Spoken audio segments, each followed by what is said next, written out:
Assalamualaikum warahmatullahi wabarakatuh.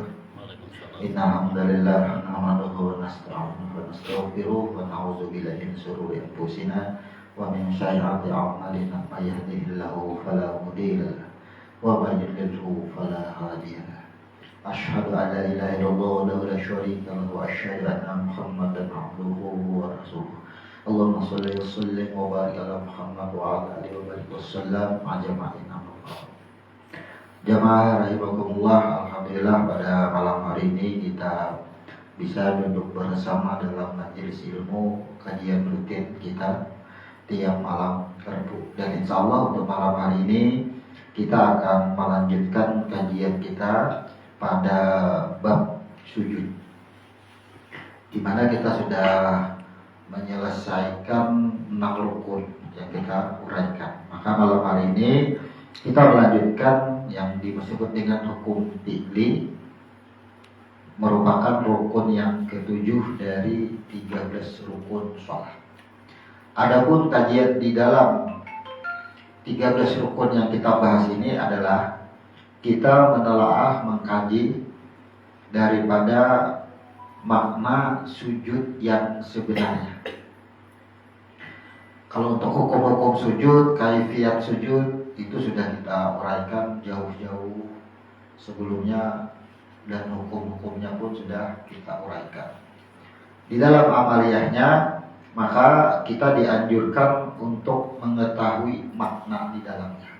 Sebagaimana akhir-akhir ini kitab-kitab sudah banyak yang diterbitkan daripada salah satu ulama besar kita di Indonesia ini yang menerbitkan kitab yang beliau katakan bahwasanya Allah itu tidak menyuruh seseorang itu untuk sholat sebelum mengetahui maknanya. Jadi pelajari maknanya dahulu agar mengerti dan memahami ketika ia mengerjakan sholat atau mengerjakan amal. Di sini di dalam bahasan sujud ada beberapa nama atau sebutan. Ada yang disebut dengan sujud ubudiyah, sujud sahwi, sujud tilawah, dan sujud syukur. Semuanya kaifiatnya sama, tidak ada perbedaan. Hanya tujuan peruntukan yang membedakan. Disebut sujud ubudiyah karena dilakukan di dalam ibadah. Kemudian disebut sujud sahwi karena ada keraguan-raguan atau kelupaan, tertinggal di dalam mengerjakan suatu ibadah, artinya tertinggal akan rukun, maka dilaksanakan dengan sujud sahwi. Kemudian ada yang disebut dengan sujud tilawah. Sujud tilawah ini dilakukan bisa di luar sholat. Sujud sahwi pun dikerjakan bisa di dalam sholat, bisa setelah selesai sholat, karena ingatnya setelah selesai sholat. Artinya ingat itu selesai mengucapkan salam ke kanan dan ke kiri, maka ini dilakukan di luar sholat. Kemudian sujud tilawah ini dilakukan bisa di dalam sholat apabila ketika sholat membacakan surah yang diperintahkan untuk sujud, maka diperintahkan sujudlah, baru kita mengerjakan sujud di dalam sholat. Namun hal ini kita tidak pernah menemukan bahwa sujud tilawah ini diamalkan oleh Nabi, selain daripada yang disebut dengan sujud sajadah, dan itu pun dikerjakan pada subuh Jumat, itu disebut dengan sujud sajadah.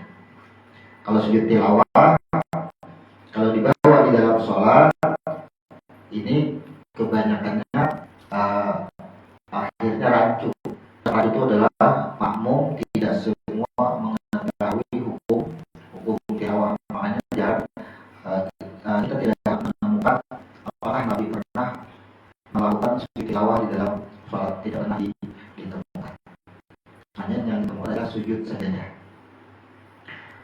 Namun pada umatnya, dan sering kita juga lakukan ketika membaca surah yang diperintahkan untuk sujud tilawah, sebenarnya semisal surah Al-A'la, ya, sering kita mengerjakan sujud tilawah di dalam sholat. Kemudian sujud syukur ini dilakukan ketika kita merasa atau menerima suatu kenikmatan secara arti atau harfiah. Dilakukan sujud syukur dengan kaifiat yang berbeda-beda.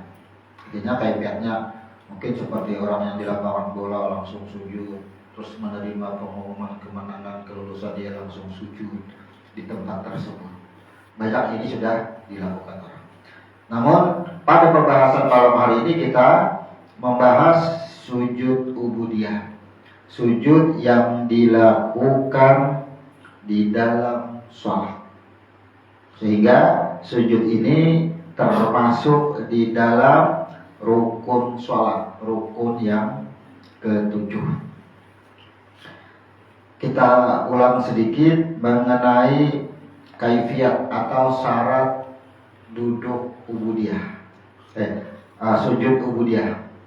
Yang pertama, sujud ubudiyah dilaksanakan setelah iktidal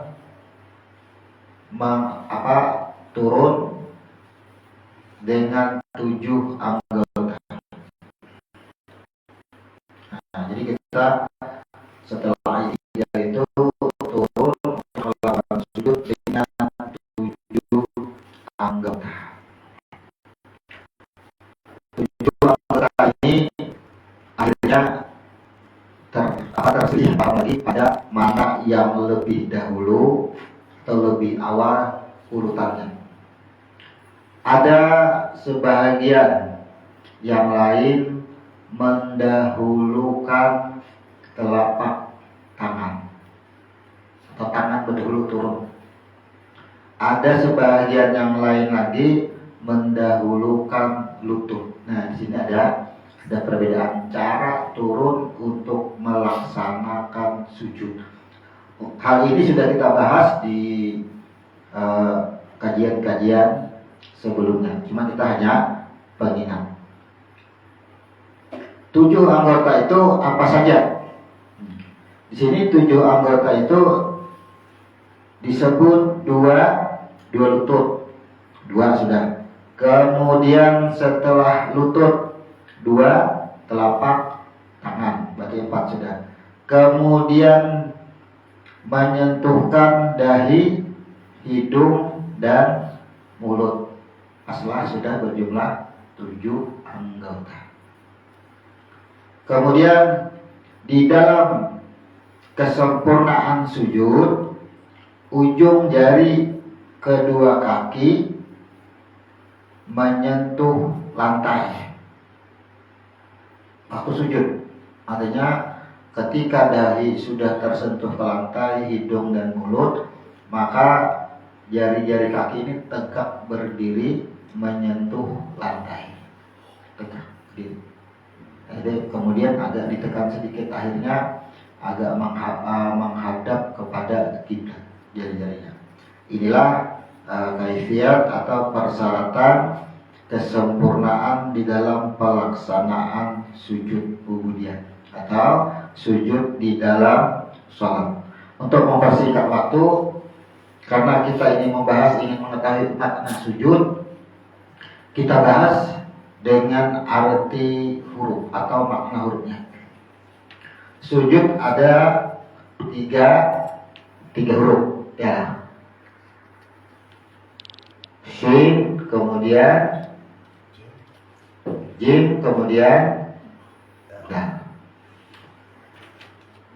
Apa yang dimaksud dengan sujud? Sujud itu suatu gerakan secara harfiah. Secara gerakan menyentuhkan 7 anggota tubuh ke lantai atau ke tanah. Nah, maka makna di sini bisa kita dapati dengan huruf yang tersebut, yaitu huruf sujud. Yang pertama ada huruf shin. Shin ini maknanya adalah diri. Diri ini sama dengan nafs. Nah, kenapa shin ini disebut dengan diri? Kenapa disebut dengan nafs? Sudah kita uraikan jauh sebelumnya bahwasanya sejarah adanya huruf shin ini karena disinilah diceritakan bagaimana Allah itu memproses kejadian diri manusia. Dari huruf shin inilah Allah menjelaskan bagaimana terjadinya diri kita. Kemudian setelah terjadi diri kita, terbentuk batang tubuh, ditiupkanlah roh ke dalam batang tubuh yang disebut dengan nafs ini. Dimasukkanlah ke dalam batang tubuh. Ini kejadian ini bersesuaian yang tersebut di dalam Al-A'raf ayat 172. Terjadilah diri. Setelah diri ini terjadi, maka apa pesan Allah? Ini terjadi ketika di alam rahim. Akhir cerita pada saat perpisahan di alam rahim, pesan Allah, hari ini atau detik ini kita berpisah, temui aku di sana. Kata-kata temui itulah yang sering disebut dengan iza kuntum ila sholat faksilu wujuhakum, adalah bermakna kepada huruf jim. Maka jim ini sempurna. Apa maknanya ketika Allah menyebut faksilu wujuhakum, faksilu wujuhakum? Yang dimaksud dengan sempurna ini adalah sebuah pesan. Apa pesan Allah? Yang pertama kata Allah, kita berpisah di sini, engkau akan keluar dari tempat ini yang disebut dengan menuju kepada alam dunia. Ketika engkau sudah berada di dunia, temui aku di sana. Bagaimana menemui Allah di dunia? Dari sinilah para ulama ini sudah viral menyebutkan bahwasanya perintah menemui Allah, melihat Allah itu adalah ketika kita hidup di dunia. Di sini dikatakan apabila kita hidup di dunia tidak bisa bertemu dengan Allah, maka matinya pun tidak akan bertemu, atau dengan bahasa mengenal, atau dengan bahasa melihat. Nah, karena sesuai pesan Allah, temui aku di sana. Ini lambangnya adalah dengan huruf jim, dengan arti sempurna. Karena begitu kita lahir ke dunia, kita akan melihat ada banyak yang kita lihat. Kalau kita di alam rahim kan berduaan aja nih. Kita pakai bahasa berduaan di dalam rahim itu. Tidak ada yang dilihat. Karena berduaan aja, anggap orang bercermin ke dalam rahim.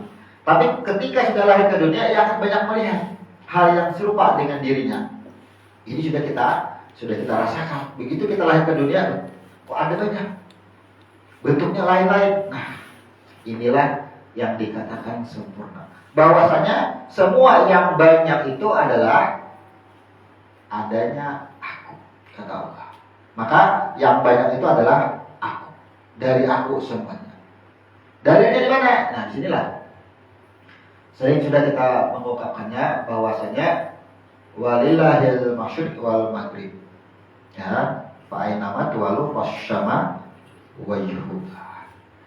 Artinya ketika kita lahir ke dunia, bahwasanya Allah memberi tanda bahwa dari timur barat semuanya adalah wajahku. Artinya semua dari ujung ke ujung dan semuanya adalah menandakan aku. Artinya identitasku. Aku yang melakukan af'alku, perbuatanku semuanya. Maka kata-kata sempurna merujuk kepada diri kita semuanya. Orang yang melakukan sholat di dalam sholatnya itu pasti mengerjakan yang disebut dengan kesempurnaan 13 rukun. Seandainya orang melakukan sholat di dalam kendaraan atau ketika sedang berbaring atau ketika sedang duduk, bisakah ia sujud? Nah, ya, bisakah ia sujud? Rukun 13 ini tetap dikerjakan dalam kondisi dan keadaan apapun. Apapun. Kalaupun ia sholat sambil berdiri, tetap ia sujud. Tapi sujud dengan makna. Ketika ia sholat sedang duduk, maka 7 anggota atau batang tubuhnya tidak dilaksanakan seperti kaifiat sujud. Ia menyentuh, membungkuk, menyentuhkan lantai, dahi ke lantai, tidak bisa. Maka apa yang ia sentuhkan nih? Ia memandang semuanya adalah wajhullah. Pandanglah, itu sujud sudah. Kalau kita sembahyang sujud, dahi sudah menyentuh lantai, apalagi berdebat. Apa yang didebatkan? Ada yang mengutamakan tangan turun lebih dahulu, ya. Tapi sesungguhnya kelakuannya, afalnya, penglihatannya, pendengarannya tidak kepada huruf jim. Ia tidak memandang kepada apa yang ia pandang, tidak kembali kepadanya, kepada dia. Tidak dikatakan sujud, wani ingatnya. Itu menantang, ya, tidak memandang. Kata Allah, kemanapun kamu memandang, itu adalah wajahku. Kata-kata wajah itu adalah bahasa sindiran. Sindiran identitasku dari aku. Semuanya adalah dari aku, itu maksudnya. Maka ketika kita sholat, baik di pesawat, dalam kondisi apapun sholat, tetap sujud disebut sujud. Artinya kita menundukkan. Apa yang kita tundukkan, semua apapun yang kita pandang, apapun yang kita perbuat, apapun yang kita dengar, semuanya adalah wajhullah. Itu sujud. Makanya kalau orang sholat dengan berbagai cara sambil berabah tadi tidak mengetahui makna sujud, yang digerakkannya itu di dalam hatinya itu ia membayangkan ia sujud.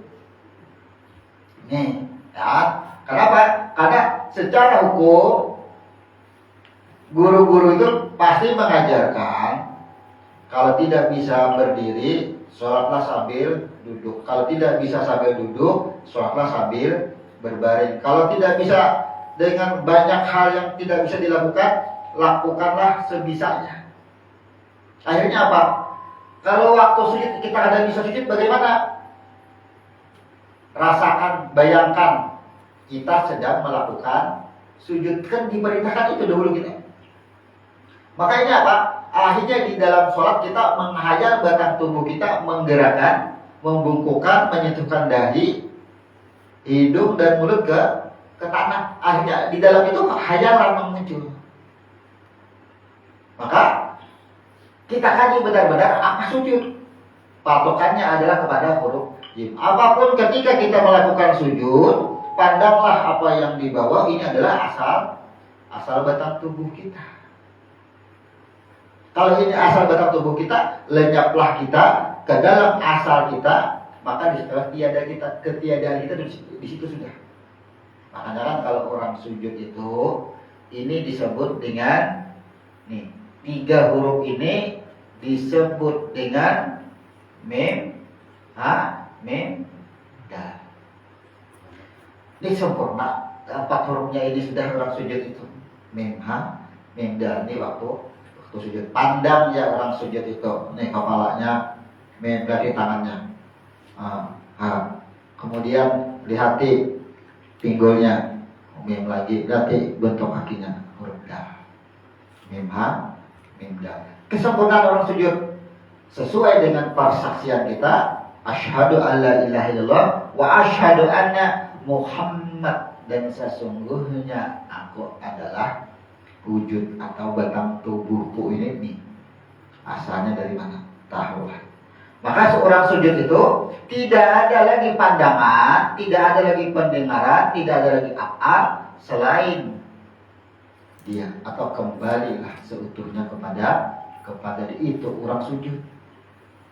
Kalau kita masih mengerjakan sholat sambil berbaring, masih membayangkan, oh Allahu Akbar, pasti terdiam beberapa detik karena membayangkan saat kita sujud. Akhirnya ketika kita membayangkan saat kita sujud, akhirnya ada membayangkan tempat, membayangkan sujud ketika di masjid Anu, membayangkan sujud ketika dilanggar Anu, akhirnya muncul itu perbuatan setan iblis di situ. Maka sujud ini runtuhkanlah, leburkanlah apa yang dipandang, apa yang didengar, dan apa yang diperbuat. Maka afalnya, pendengaran, penglihatan, hati, semuanya leburlah, dikatakan kesempurnaan. Makanya ketika Nabi Muhammad ditanya, wahai Muhammad, di antara umatmu yang ciri selamat itu apa? Yang ahlu sunnah mengumpati aku nih. Siapa yang selamat? Nih, yang mengetahui dengan ilmu diri. Amalannya apa? Jangan tinggalkan al-jamaah, jangan tinggalkan. Pahami huruf jim. Huruf jim ini ada di Fatihah. Ya, huruf jim ini salah satu daripada kunci neraka. Makanya bila ada paham dengan huruf jim, tapi ikuti huruf jim jadi kunci neraka, kan? Huruf jim. Tidak ada di Al-Fatihah. Pandanglah, dengarkanlah, lakukanlah, semuanya adalah iradah dan kodratnya. Karena ada titik kesulitan kita ini memahami daripada urutan huruf jim. Huruf jim itu kan asalnya H. Nih huruf jim asalnya, ini sama hurufnya. Nah, ini asalnya kosong. Dari 3 huruf ini semuanya disebut dengan huruf H. Nah, sama H seberata. Yang pertama, kejadian huruf jim ini titik yang menjelaskan. Bila H ini kan hayat. Nah, hayat ini terjadi pada pertama awal kejadian roh dihembuskan. Kemudian terjadi peristiwa peniupan roh di alam rahim. Alastu birabikum balasahidna, maka disebutlah ternyata aku ini kada hidup. Yang hidup adalah engkau, dan aku ini tidak dihidupkan karena yang hidup adalah engkau. Di sini berarti aku siapa? Aku adalah hayat, aku adalah tanda kehidupan. Ketika bola lampu ditanya siapa yang menyala? Yang menyala adalah setrum. Kenapa cahaya ini ada? Cahaya ini ada menandakan adanya setrum. Nah, disebut dengan huruf H. Begitu sudah ada, artinya keyakinan, ada pegangan bahwa diri kita ini tidak mengakui bahwa kita ini hidup atau dihidupkan, maka barulah hadir yang disebut dengan, nah bertitik langsung ke atas, disebut dengan huruf H. Nah ini H ini apa artinya? Khalifah. Khalifah itu adalah penerima amanah atau pembawa amanah. Apa amanah? 114 surah itu amanah Tuhan. Jadi amanahnya ini 114 surah. Ini amanahnya. Benarkah engkau hidup? Tidak. Benarkah engkau dihidupkan? Tidak. Berarti apa? Adanya aku menandakan adanya engkau. Ya, adanya aku menandakan adanya engkau. Itu maksudnya. Yang penting dibedakan itu, yang penting dibedakan lah. Membedakannya antara hayat dengan hayun. Kalau kita mengumpamakan cahaya dengan setrum,nya sudah. Sekarang kalau kita nih ada keinginan ingin makan, ada keinginan ingin minum. Nah, keinginan itu disebut apa? Disebut dengan niat. Aku hendak minum. Sekarang leburkan niat ini kemana kita meleburkan niat? Kemana kita meleburkan niat? Kalau kita meleburkan niat, aku hendak minum, kemudian ambil baju. Siapa yang minum? Siapa yang bergerak minum? Siapa yang kita tuduh? Siapa yang kita tuduh? Paulah. Aku hendak minum. Aku adalah engkau. Berarti yang minum Tuhan lah. Nah, ya kan? Yang makan Tuhan lah. Sekarang ini, yang mengadakan niat adalah disebut dengan apa nih? Iradah.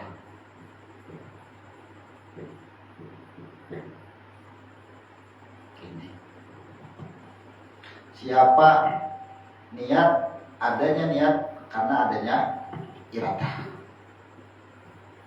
Ini titiknya. Berarti kembalikanlah, leburkanlah niat kepada iradah. Leburkanlah, masuklah kepada iradah. Kemudian iradah ini pasti lebur kepada, pasti kembali kepada ahad. Nah, di sini titiknya. Kebanyakan orang mengaji ini tasawuf dari sini bulingnya langsung ke sini iradahnya. Lalu bilangnya, siapa yang minum? Tuhan. Siapa yang sembahyang? Tuhan. Siapa yang makan? Tuhan. Akhirnya itu. Ya kan? Sebenarnya kan ada salah, cuma dilangsungkannya akhirnya menyifatkan Tuhan kepada makhluk.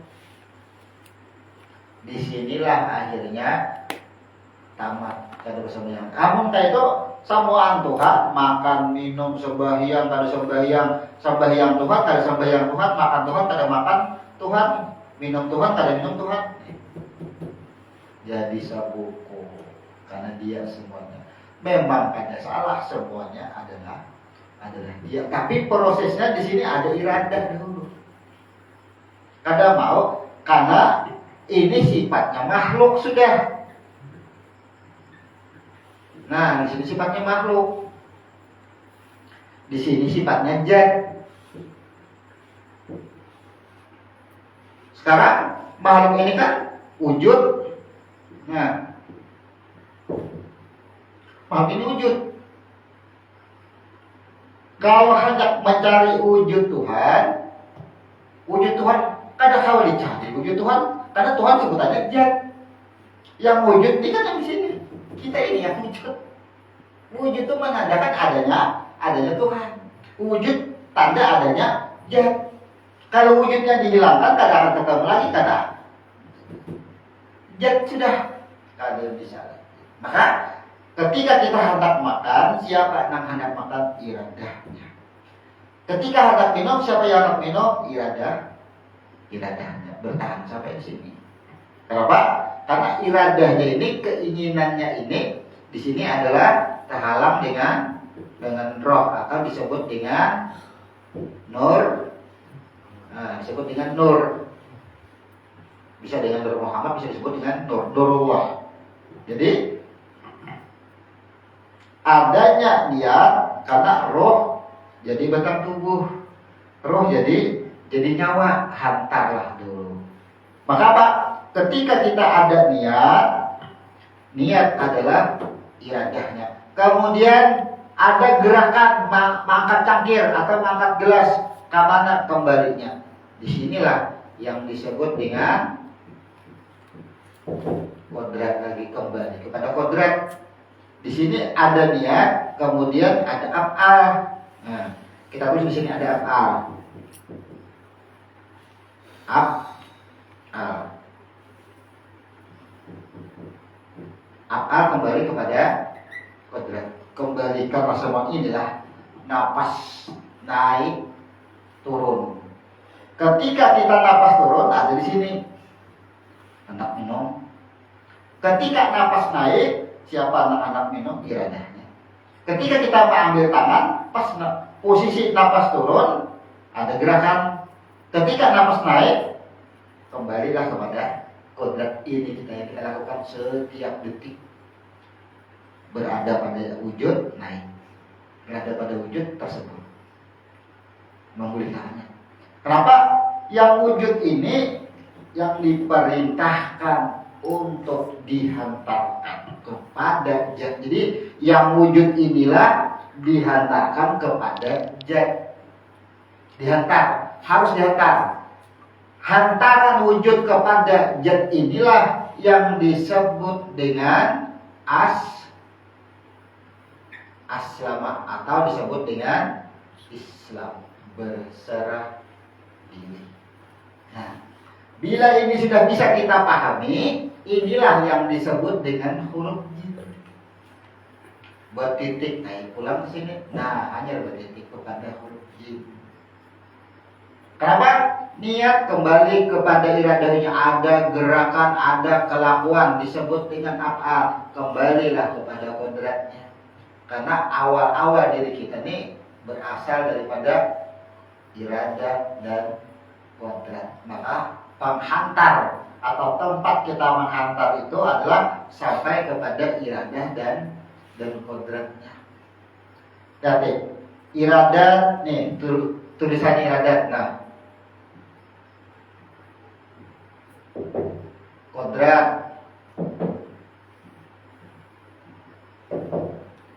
ya, kemudian tulisan ibadat.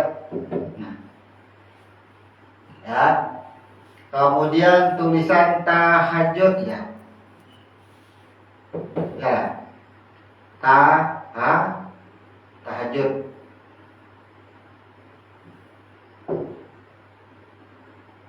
Tulisannya huruf dal, tahajud. Kemudian ada lagi yang disebut tulisan taubat.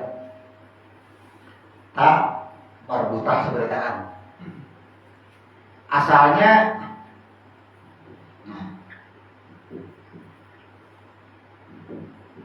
kata dia yang bertitiknya. Sekarang kalau surah At-Taubah ini cipang di Al-Quran, At-Taubah kah At-Taubah? Ya, Al-Quran At-Taubah kah apa At-Taubah? Tentunya At-Taubah, ada bertitik. Ketika kita mengerjakan atau melakukan wujud kita hantar kepada zat disebut dengan aslama, taubat. Bila sudah berada wujud ini sudah fana, lebur sudah ke dalam zatnya, disebut dengan taubah, hilang. Jadi taubah. Nah, jadi taubah kepada artinya disebut dengan taubah karena sudah suci, sudah sampai. Sama ini iradat. Kenapa disebut dengan iradat? Karena kita ada kelakuan, ada keinginan. Begitu keinginan ini, niat ini kita hantar kepada iradat tadi, sampai di iradat ini menyampaikan kepada ahad. Kalau jadi iradat lagi, iradah hilang pulang titik dua. Karena titik dua ini lambangnya ahad dan ahmad. Lambangnya. Nah, jadi semua dari penulisan ini adalah titiklah yang menjelaskannya. Yang disebut Islam itu semua anak wujud, apapun di dunia ini yang wujud, ini yang dihantar disebut dengan Islam. Islamnya ada cara. Islam adalah cara, disebut orang adalah dengan ad-din. Sini ada yaknya, boleh ini tambah ad-din. Ad-din ini aku, pembalasan terbuka daripada nur. Maka agama itu apa sebutannya? Ada yang menyebutkan abdi itu lain agama aja. Ada yang menyebutkan itu Islam ini adalah ini cara. Kalau kita artikan sesungguhnya ini cara. Nah, cara ini disebut dengan ad-din. Berarti ad itu agama itu apa? Apa kira-kira? Kalau ini cara Islam adalah cara, ya kan? Maka cara ini disebut dengan agama. Kira-kira agama ini disebut apa? Islam itulah cara enam wujud kembali. Kelakuan wujud kembali itu disebut dengan Islam. Misalnya minum kembali, makan kembali, semuanya disebut dengan Islam. Nah, caranya ini disebut dengan ad-din. Kira-kira apa kebiasaan? Apa artinya agama? Aturan. Ini cara ini. Artinya di dalam, kalau buku itu peraturan ya, bisa jangan judul buku peraturan atau undang-undang, iyalah. Peraturan atau undang-undang. Nah, di dalam undang-undang, di dalam cara ini, di dalam peraturan atau di undang-undang adalah cara adalah, ya ulang itu. Artinya bisa dikatakan peraturan, bisa dikatakan undang-undang. Maka secara hurufnya cara itu adalah af'alku, ya kan? Karena din, cara itu adalah af'alku. Maka apa? Kata-kata huruf dal ada pada dulu. Cara aku memberikan balasan untuk kembali kepada nur. Semuaan kembali kepada nur, 3 huruf. Nah, maka Islam itu adalah suatu cara perbuatanku memberikan balasan. Balasan itu maksudnya apa? Nih, memberikan balasan, memberikan cara tadi untuk dihantar kepada nur ad-din. Maka di sini apa? Ketika kita memiliki keinginan untuk minum, yang disebut dengan Islam yang mana? Yang disebut dengan Islam itu yang mana? Ia menyerahkan niat ini kepada iradah Islam. Cara, ya kan? Kemudian yang melakukan, kan niat dihantar. Yang menghantar siapa? Aku. Ya. Kemudian huruf dal apa? Dal ini merupakan balasan. Kepada siapa? Dihantarlah kepada cahaya atau kepada nur yang asa. Maka benarlah Islam ad-din. Orang mengartikan adalah agama itu adalah aturan, ya, aturan. Sedangkan Islam itu adalah apa agamanya? Apa aturannya? Berserah diri. Apa aturannya? Yang ada bolikahan. Nah, itu maksudnya Islam berarti. Kemudian apa agamanya? Ada boleh. Aku juga. Nah, disebut tidak, disebut kufur, tidak Islam. Karena ia merasa siapa yang minum aku, siapa yang memiliki ini aku. Agamanya apa? Tidak bisa disebut dengan Islam karena ia tidak kembali.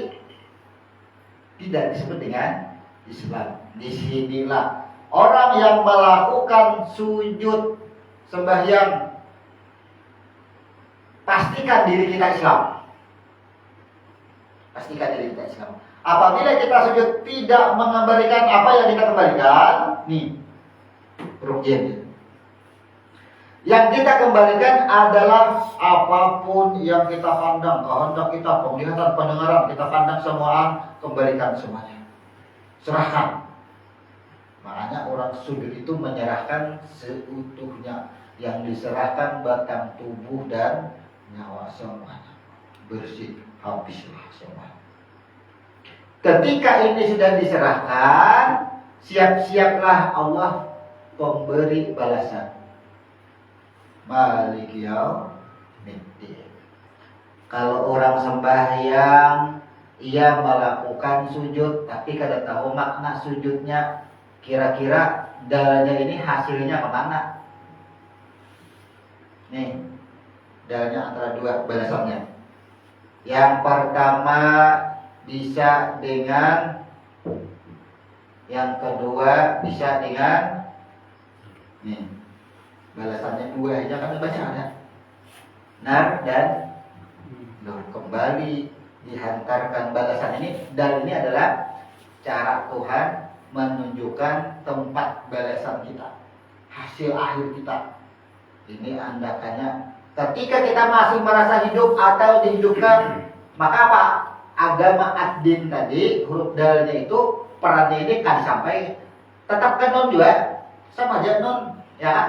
Ini kan puncaknya non. Kalau kita ubah skemanya sini, nah kita ubah skema. Balasannya pasti ke non. Nah, kita ubah. Pasti huruf non sini. Nah, balasannya. Jadi dari huruf dal ini ke non hurufnya. Balasannya adalah ke non. Non ini narkah atau nur? Ini kan kalau sini nur ini disebut dengan Nur Muhammad. Ini Nurullah yang asal. Nurun ala nurin. Ini nun, ini yang di atas nurun ala nurinnya. Jadi sama kembali kan nun juga sebertaan.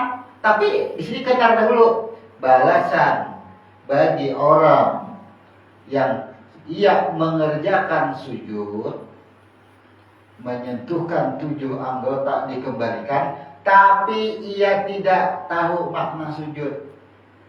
Dari mana tidak tahu makna sujud? Yang pertama, ketika ia memandang akan apa yang ia pandang. Nih contoh, kita contohkan.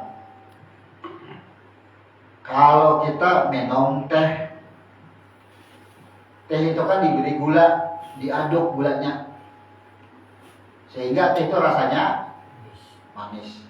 Kopi beri gula, diaduk, sehingga kopi itu rasanya manis. Gula sirup jadi gula jorok, rasanya manis. Nah sekarang begini, yang dimaksud dengan orang yang melakukan sujud tapi tidak tahu maknanya begini. Ia sujud, ketika ditanya untuk apa sujud, sembahyang itu sujud untuk apa? Nah, berarti sama. Ketika orang itu diberi teh manis, siapa yang manis? Kalau orang minum teh manis, adakah mendengar pernah menuduh manisnya gulanya? Yang dituduh apanya? Pasti teh. Ya kan? Kalau teh yang dituduh manis, cabut gulanya. Mana manisnya? Sama. Ia tidak menghantarkan rasa manis itu ke tempat asalnya. Maka air teh tadi adalah batang tubuh. Teh tadi itu kan, itu batang tubuh. Siapa yang manis adalah air. Siapa yang engkau lihat? Batang tubuh sipulan. Nah, berarti kan ia menuduh apa yang ia lihat. Sementara sembahyang sujud, berarti tidak sempurna. Sama itu. Jadi gula ini dimanapun diletakkan tidak pernah disebut. Kenapa? Nih, kalau kita hanya mengenal hak bertitik 2, maka ini sebutannya tidak disebut dengan hak lagi, disebut dengan tak marbutah. Ada yang menyebut hak lagi, sama. Ketika ini kita umpamakan sebuah teh diberi gula manis, siapa yang manis tetap ayo menuduh. Masih bertitik 2 masih. Nah, masih bertitik 2. Tapi kan kita tahu siapa yang manis, siapa yang hendak minum, kehendak itu adalah iradah. Nih, langsung itu caranya. Jadi orang sujud ini adalah mendapatkan hasil akhir, menentukan kita hasil akhir. Kesempurnaan kita tuh ketika sujud. Makanya sedekat-dekatnya antara hamba dengan Allah adalah ketika sujud. Nah, taat sudah dekat. Kenapa? Memang tidak, dia sudah menyentuhkan, menyerahkan semuanya nih. Dia pandang ada lagi wajah semuanya, wajahku semuanya. Nah, sekarang lagi contoh.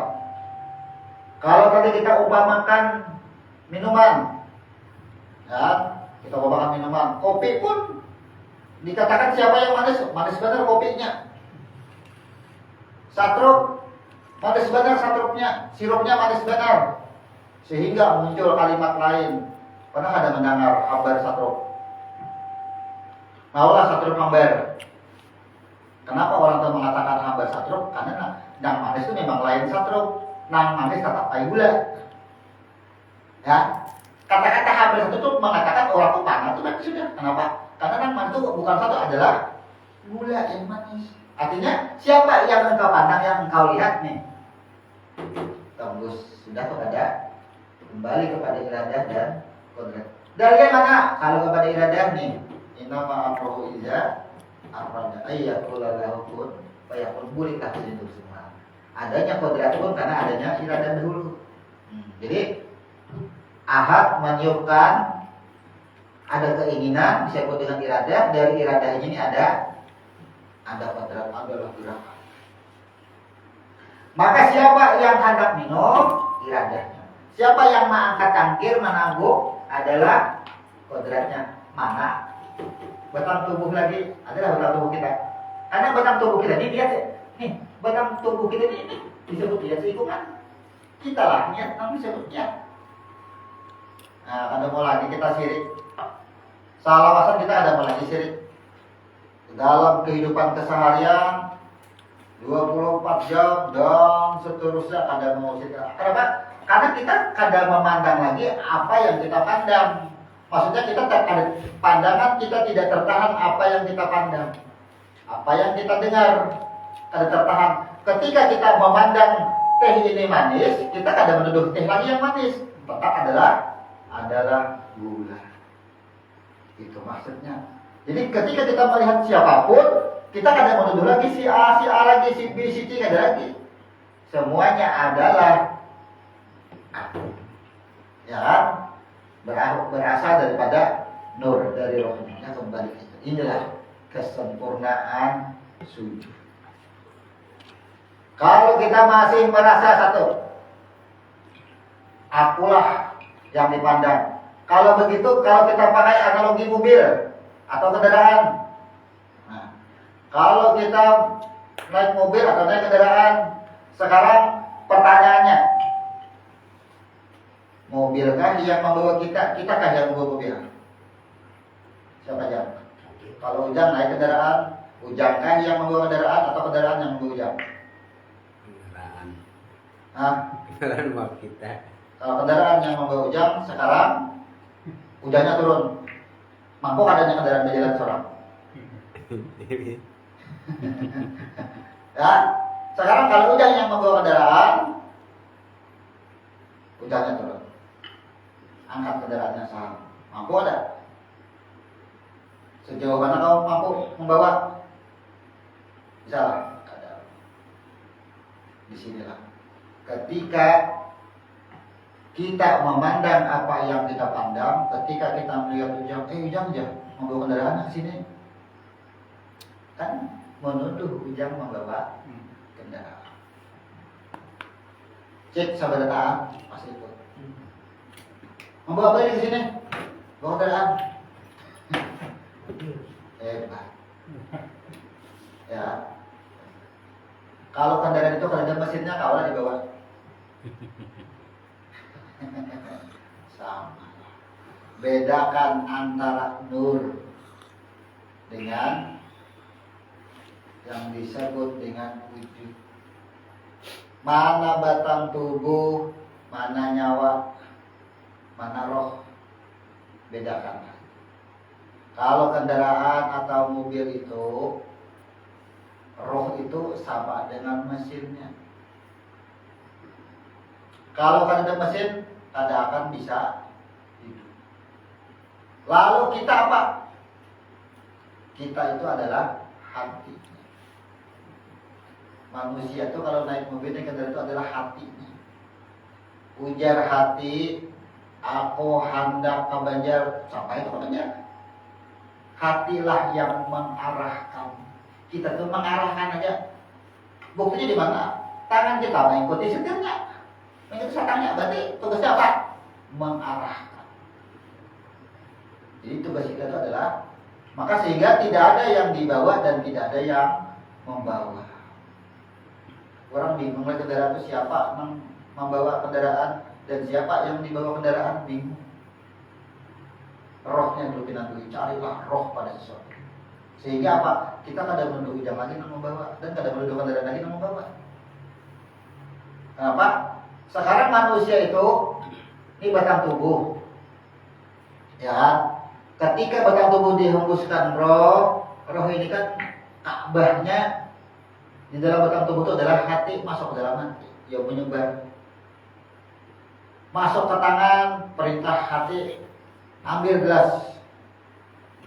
Masuk ke mata, lihat di sebelah kanan. Nah, siapa yang perintah? Adalah hati. Hatilah yang memerintah. Ini yang disebut, yang kita pahami itu. Sama. Siapa yang manis? Bingung. Maka yang nyata aku lihat, yang aku minum kopi. Maulah aku menuduh gulanya, ada tak? Tidak kelihatan lagi gulanya, ada tertuduh lagi lah di sini.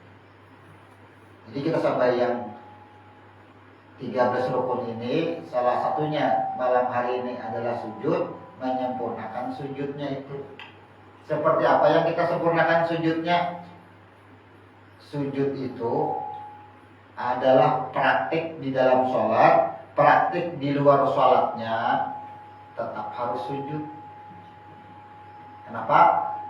Apabila sholat itu bisa mencegah perbuatan keji dan munkar, kenapa orang habis sholat masih bisa berbuat keji dan munkar? Kenapa? Ketika ia di dalam sholat melakukan sujud, di luar sholat ia tidak sujud lagi.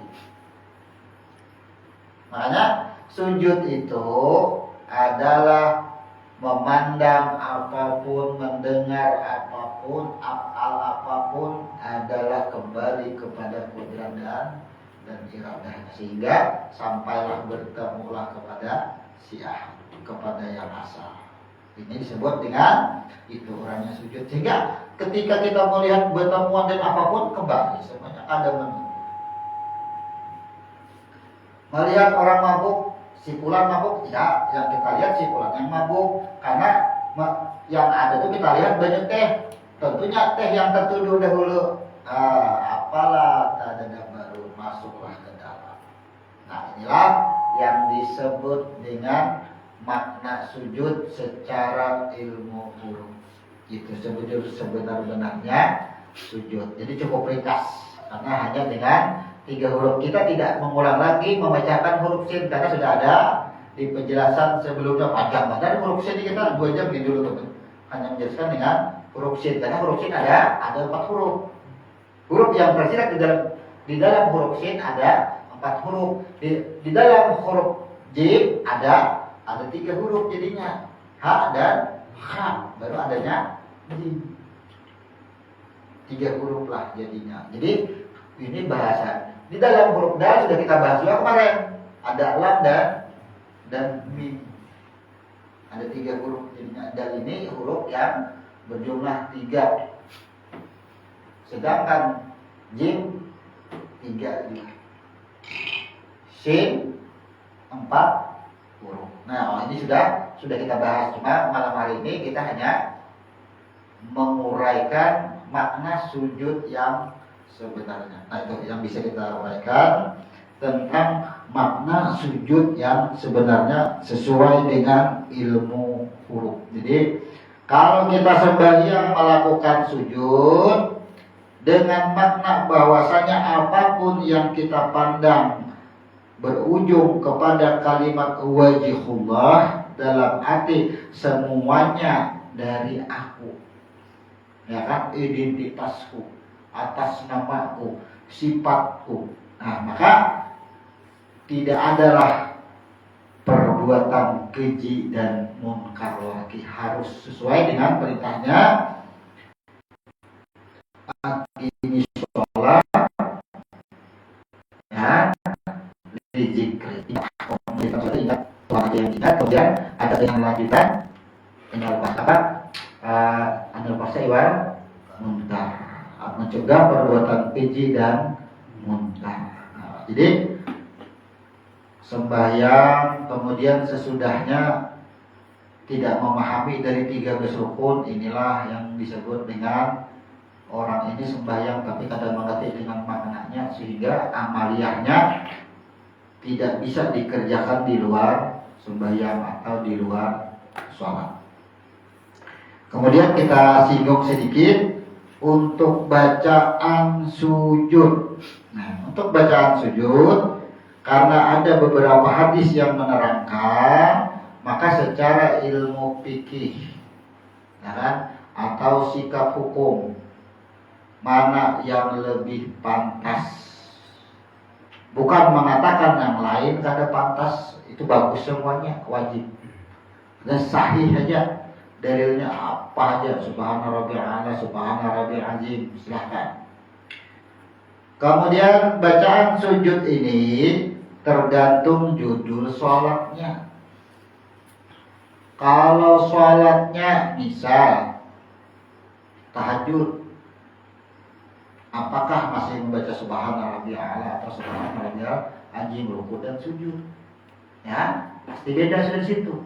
Nah, jadi adapun macam-macam bacaan sujud, tempatkanlah sesuai dengan cara pengembalian, cara penyerahan. Ini berkenaan dengan korelasinya adalah judul nama sholatnya. Ada sholat tahajud, ada sholat taubat. Nah, maka mana di antara banyak ragamnya bacaan sujud ini yang kita ambil untuk ditempatkan ketika kita mengerjakan ibadah tersebut. Nah, mudah baginya. Artinya menentukan rumusnya sangat mudah. Itu yang paling yang harus kita ketahui di situ. Kemudian di dalam sujud atau beberapa nama sujud tadi yang sudah kita uraikan di depan, apakah merubah? Nah, yang dimaksud dengan merubah ini sebutan, karena sama sebutan sujudnya tapi peruntukannya beda. Semua sujud yang dilakukan adalah tetap mengacu kepada huruf jim, walaupun sujud sahwi. Sahwi itu kan karena kelupaan. Jadi ketika kita melakukan sujud sahwi, siapa yang lupa, siapa yang dilupakan, munculkan itu dulu. Ya, siapa yang lupa, siapa yang dilupakan, munculkan. Bagaimana cara memunculkannya? Ingatlah sejarah awal ketika hembusan yang pertama, man anta, man ana. Bukannya dilupakan, sudah sama itu. Kembalikanlah kepada semua yang ada. Kemudian ada yang disebut dengan sujud syukur. Kapan terjadinya sujud syukur? Ketika roh dihembuskan ke dalam batang tubuh. Ini peristiwa awal adalah kepada Nabi Adam, kepada Adam. Bersinlah Adam. Disitulah disebut dengan syukur. Syukur itu adalah mengerjakan segala apa yang diterima, karena huruf shin dan huruf ya-nya ada. Nah, itu maknanya sujud syukur. Tetap mengajar itu, serahkan bentuk syukur itu ketika ia hidup, ia memandang tidak ada keakuan. Ia syukur itu adalah karena ia tidak merasa hidup dan tidak merasa dihidupkan, tetap kepada tanda. Kemudian sujud tilawah, apakah merubah daripada huruf jim? Tidak berubah, tetap dihantarkan. Tilawah itu kan ketika mendengar diperintahkan untuk sujud, sebenarnya itu bulikakan gitu kan bahasa itu sujud, kembalikan. Nah, iya itu sebetulnya mengembalikan tetap kepada huruf jim. Jangan engkau pandang tanah, bertahan pada tanah itu apa asalnya? Kembalikanlah kepada asalnya. Itu maksudnya sujud tilawah ketika diperintahkan itu. Kemudian ada lagi yang disebut dengan setelah sujud ubudiyah, sujud sahwi, tilawah, sujud syukur, Sujud ubudiyah yang sudah kita uraikan. Sujud ubudiyah adalah sujud persaksian kita. Makanya kan ubudiyah. Abduhu ain, ba, dal, dan tak marbuta atau ha. Nah, jadi sujud ubudiyah itu adalah sujud pengembalian persaksian kita. Kita menyaksikan bahwasanya tubuh kita ini berasal daripada tanah kembali kepada nur, hantarkanlah semuanya. Disebut dengan ubudiyah. Nah, itu artinya semua rumus dalam kehidupan jangan keluar daripada Islam atau aslama, penyerahan, bentuk penyerahan. Maka cara penyerahannya itu adalah agama patokannya. Islam memerintahkan semuanya kembalikan, semuanya serahkan. Bagaimana cara menyerahkannya? Ada aturan, Siapa yang mengatur? Agama yang mengatur. Mengembalikan sujud ubudiyah. Nah, berarti ya, maksudnya apa? Menyerahkan. Oh, aku asalnya dari mana? Kemudian menyerahkan. Yang disebut dengan sujud sahwi, apa yang diserahkan? Agama Allah yang mengatur. Masalah kelupaan sahwi. Sahwi itu artinya huruf sin, ha, dan waw. Disebut sahwi, kenapa? Karena kita lupa tadi. Pada waktu sembahyang ingatan kita kemana-mana. Orang ingatan yang kemana-mana itu merasa hidup. Akhirnya apa? Huruf waw yang terakhir terlanggar. Sahwi kan namanya kan? Merasa hidup tadi. Nah, makanya setelah huruf sin ada huruf ha. Ha itu yang terlanggar dulu. Ketika ha terlanggar inilah disebut dengan ada kekufuran. Kadang mengenal lagi dengan artinya memandang yang banyak, tatap banyak. Kalau dikembalikan kepada yang esak, sahwi nyaranya ada kelupaan di situ. Artinya sujud sahwi ini ada rasa ta'akwi itu sahwi itu, sehingga lupa. Ta'akwi itu kadang ingat Tuhan. Nah, ingat mendengar, ingat yang dipandang, disebut dengan sahwi. Kalau sujud tilawah berawal kepada huruf ta adalah bentuk penyerahan yang disebut dengan kepada lam. Apa yang serahkan? Lam, makhluk diri kita, sehingga serahkan kepada yang esa. Sujud syukur sin dan ya tadi adalah merasakan bagaimana tugas roh yang ada pada batang tubuh dan roh yang menjadi batang tubuh, itu disebut dengan syukur. Nah, setelah penjelasan ringkas tentang makna sujud di dalam kehidupan kita, baik sujud ubudiyah, sujud sahwi, sujud tilawah, dan sujud syukur. Kemudian ada tambahan sujud sajadah. Nah, di sini kan disebut nih, sujud sajadah hurufnya hanya bertambah, ya kan? Shin, ya kan? Jim, dal, dan ha. Bertambah ha aja. Maka apa? Sujud sajadah ini ketika mendengar ayat pada malam subuh Jumat itu, maka ini rumusnya kepada Jumatnya. Jumat adalah hari bersatunya, hari diciptakannya, bersatunya nyawa dan batang tubuh. Maka dilakukanlah penyerahan apa yang dipandang dan didengar itu kepada jatnya langsung. Jadi sujud sajadah itu menyerahkan langsung kepada jatnya. Kalau sujud saja kan proses, masih sujud ubudiyah itu kan masih proses batang tubuh kita ini. Kalau sujud sajadah itu langsung penyerahan setotalitasnya, disebut dengan sujud sajadah. Nah, itu yang bisa kita uraikan tentang makna sujud. Silakan kalau ada yang ditanyakan.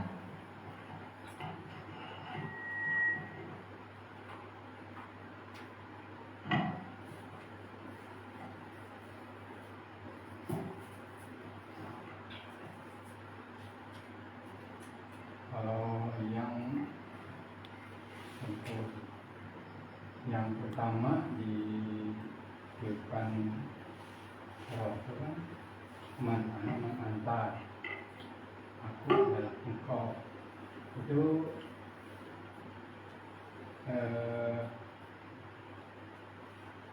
bukan Nur Muhammad bukan lah. peniupan roh yang awal itu adalah bukan peniupan roh ke dalam batang tubuh. Nah, jadi kan, jadi untuk adanya sebelum ada batang tubuh adalah hembusan pertama itu tetap disebut dengan roh. Karena Quran menyebut wa nafathu fihi mir rohi. Nah, roh inilah akhirnya tafsiran banyak ada disebut dengan Ahmad. Nah, dari Ahmad memancar disebut dengan Nur Muhammad. Dari Nur Muhammad masuk ke dalam batang tubuh jadi nyawa. Ya, jadi nyawa. Jadi nyawa aja, jadi roh. Nah, disebut roh juga batang tubuh langsung. Artinya roh bertemu dengan roh yang menjadi batang tubuh, roh yang dimasuk ke dalam batang tubuh menjadi nyawa. Jadi peristiwa pertama itu man'ana itu sesungguhnya peniupan bahan baku dulu. Bahan baku ada. Kejadian berikutnya itu adalah di dalam rahim. Jadi kita ini menjalani dua persaksian. Yang pertama persaksian roh yang awal, yang kedua persaksian roh ketika menjadi batang tubuh atau berwujud. Nah, kan berwujud air kan? Berwujud air. Wujudnya air berproses menjadi segumpal darah, segumpal daging, batang tubuh. Kemudian dihembuskan roh ke dalam batang tubuhnya pulang. Nah, ini persaksian yang kedua. Maka kita seyogyanya di dalam beribadah ini tetap, karena rumus kita ini adalah persaksian yang kedua, kembali kepada persaksian yang pertama. Itu. Jadi kita hantar persaksian ini kepada roh yang awal, peluburan sebenarnya. Jadi rumus kita ini berawal dari huruf ta. Coba, ketika man'anta, man'ana, anna, antoh itu kan huruf ta. Itu asalnya huruf ta itu kada bertitik. Bingung, kada binanduk. Ketika sudah bertitik dua, hanya tahu aku adalah engkau. Maka apa? Akhir kehidupan kita pun berakhir dengan huruf ta.